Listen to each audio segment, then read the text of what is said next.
В начале заседания члены правительства утвердили проект плана подготовки персонала гражданской авиации Республики Абхазия на 2022-2025 годы, которые реализуются в рамках работы над восстановлением международного аэропорта в городе Сухум. В ближайшие несколько лет мы будем совместно с Министерством транспорта Российской Федерации реализовывать указанный план мероприятий, который определяет потребности в подготовке персонала, формирование непосредственно плана графика, и прохождение обучения специалистов в Республике Абхазия в вузах Российской Федерации. Александр Анкваб подчеркнул, что для реализации проекта по возобновлению работы Сухумского аэропорта и авиасообщения в целом необходимы квалифицированные специалисты. Как вы знаете, все специалисты, кроме тех, кто подготовлен по военной линии, это специалисты прошлых времен, имеющие богатый опыт, но возраст, к сожалению, в данном случае берет свое. И Абхазии очень нужны сегодняшние профессионалы летного дела и другого, наземные службы, и так далее. И соответствующие российские структуры оказывают нам очень важную поддержку. И мы не можем поступить иначе, как рассмотреть, принять этот документ и поддерживать его в ходе всей работы.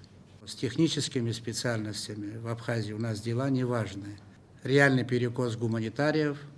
Следующим вопросом был одобрен порядок подтверждения электрических мощностей в республике и присоединения электрических мощностей к организациям, юридическим лицам, госорганам. Были приняты ряд решений, которые регулировали порядок присоединения электрических мощностей по организациям, юридическим лицам, государственным органам и другим организациям, присоединение которых осуществлялось еще в советский период, соответственно, и регулировалось далее постановлением Кабинета министров от 2009 года.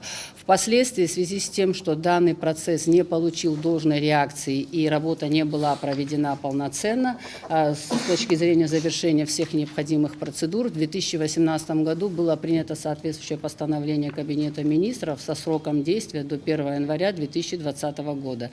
И надо отметить, что и этот период тоже не был использован для урегулирования данных взаимоотношений между единым оператором и, соответственно, потребителями. В этой связи, учитывая многочисленные обращения в адрес правительства Республики Абхазия об урегулировании данного вопроса, мы вносим на рассмотрение проект постановления, который определяет временные рамки для проведения указанной работы, и определяется срок до 22 декабря 2022 года. Соответственно, для того, чтобы единый оператор и те потребители, которые должны в рамках данного проекта провести необходимую процедуру, предлагается, соответственно, дать информацию в средства массовой информации для подготовки и реализации указанных норм. Считаем обоснованным данный подход, потому что очень большое количество организаций в данном случае оказалось вне правового поля. Члены правительства утвердили персональный состав межведомственной комиссии по государственной целевой программе «Жилище-2022».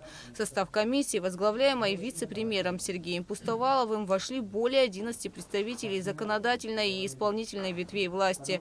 Также был утвержден проект меморандума о взаимопонимании между Государственным комитетом по делам молодежи и спорту и Российским федеральным агентством по делам молодежи в области молодежной политики. Затем члены правительства утвердили состав коллегии Госкомитета по связям, массовым коммуникациям и цифровому развитию. Такая необходимость возникла в связи с тем, что председатель коллегии Беслан Халваш избран депутатом парламента. Вместо бывшего председателя Госкомсвязи в состав комиссии входятся 2 человека. Это нынешний председатель Госкомсвязи Берулава и директор департамента надзора в сфере связи Ильсуков Андрей Викторович. Члены правительства внесли изменения в порядок оформления разграничения госсобственности и формирования реестра собственности. Под номером 117 от 2002 года была произведена разграничение госсобственности на местную и республиканскую. Однако процесс разграничения собственности продолжается и по сей день не будет продолжаться, так как те объекты, которые в соответствии с тем вышеуказанным постановлением тогда не попали ни в республиканскую, ни в местную собственность автоматически относят к республиканской собственности. Так гласит это постановление, действующее законодательство. Но в последующем администрации городов и районов обращаются к нам, в республиканские органы, с просьбой передать в их ведение некоторые объекты, не носящие общереспубликанского значения. В этой связи есть соответствующее обращение городской администрации о передаче им объектов под названием Аэрарий, это в Кадорском шоссе. Ну, оценочная стоимость здесь небольшая, 356 тысяч в одном случае, 184 тысячи в другом случае. Мы считаем, что эти объекты действительно носят такой местный характер по своей значимости, и мы соглашаемся. В Кабинет министров обратилась администрация Гудаутского района с просьбой передать в ведение местного самоуправления здание незавершенного строительства оздоровительного комплекса бывшего Госбанка СССР в Гудауте. Кабмин поддержал данный проект. Достроенный объект, который сегодня приводят в порядок. Так, Беслан Сергеевич? Вот где бы ты ни находился, горожане говорят об этом. Слава Богу, наконец-то. Если с этим объектом и с другими будет происходить то же самое, это только в большую пользу бюджетам. Это и рабочие места. Обществу с ограниченной ответственностью «Емилия-222» передан в аренду второй корпус пансионата «Рица». Объект с 2002 года был в аренде у других лиц, но так как условия аренды не были выполнены, договор потерял силу. К нам неоднократно обращались с просьбой о приватизации данного объекта. Но объект является памятником историко-культурного наследия, и мы категорически на это не пошли, хотя соответствующее решение парламента имеется о том, что объект подлежит приватизации. Мы говорим исключительно об аренде этого объекта. Кабмин утвердил тематический план госзаказа на издание художественной и иной литературы в текущем году Абхазским государственным издательством. В рамках обсуждения этого вопроса было отмечено, что есть большой спрос на детские книжки на абхазском языке. Когда был фонд развития абхазского языка, тогда они издавали в хорошем оформлении детские книжки. Они до сих пор пользуются большой популярностью, но, к сожалению, уже 5, 6, 7 лет они не издаются, это не работает, этот фонд. А очень большая необходимость и большой спрос, и надо решать вопрос о том, чтобы организовать, скорее всего, при государственном издательстве отдел детской литературы на абхазском языке в первую очередь. Члены правительства, я уверен, все сидящие здесь поддерживают. Детская литература нам нужна более чем. 5 из 16 вопросов повестки заседания Кабинета министров касались предоставления земельных участков. Фирме «А-Легенда» предоставляется в постоянное пользование почти 2 гектара земли в селе Приморское для строительства санаторно-курортного объекта. Администрации Гудаутского района дано согласие на предоставление фирме «Содружество 2022» земельного участка площадью 0,52 гектара в селе Хыбста для строительства гостиницы, а также на предоставление в аренду сроком на 15 лет участка Борису Деденову в городе Новый Афон под установку сборно-разборной конструкции объекта гостиничного типа. Здесь это реально сборно-разборная конструкция. А там другой не получится сделать. Там, Иногда у нас получается железобетонный. ну, там оползневые чуть участки, это железобетон, и просто все снесет, а смысла нет. У нас нет таких примеров? У нас много таких примеров.